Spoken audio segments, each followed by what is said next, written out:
Biryani and caterer জানো তোমরা, এটা ডিবাবির পার্ট। ডিবাবি থেকে এটা নামটা চেঞ্জ হচ্ছে।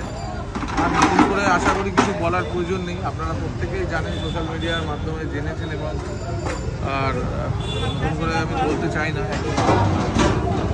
আমি নতুন করে আমার এই নাম থেকে ডিবাবি নামটা চেঞ্জ করে আমি অনির্বাণ বিরিয়ানি অ্যান্ড ক্যাটারার করলাম।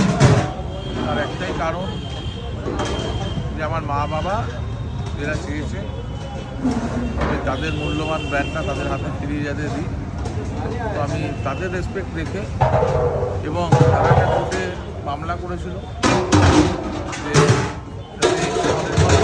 বিরিয়ানি নাম আমি ইউজ করছি না, ডিবাবি বিরিয়ানি যে অ্যান্ড ক্যাটারার্স নামটা যে আমি ইউজ করছি সেটা যাতে আমি আর ভবিষ্যতে না করি।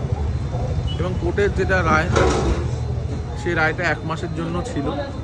মানে সত্যি 1 মাস ধরে আমার অনলাইন, 1-1.5 মাস ধরে আমার অনলাইন ট্রানজাকশন বন্ধ। বিগত 1-1.5 মাস ধরে অনেক মানুষের সমস্যার সম্মুখীন হতে হয়েছে, এবং বিভিন্ন মানুষকে তখনও আমি এতটা ডিসক্লোজ করে বলি।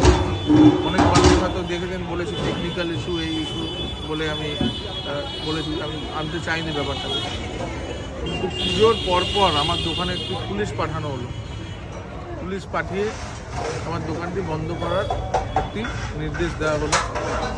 তো সেখানে আমার এতগুলো স্টাফ আছে, আমার দোকানটা যদি বন্ধ হয়ে যায় আমার পেটের সাথে, আমার পেটটা নয় আমি ছেড়ে দিলাম, কিন্তু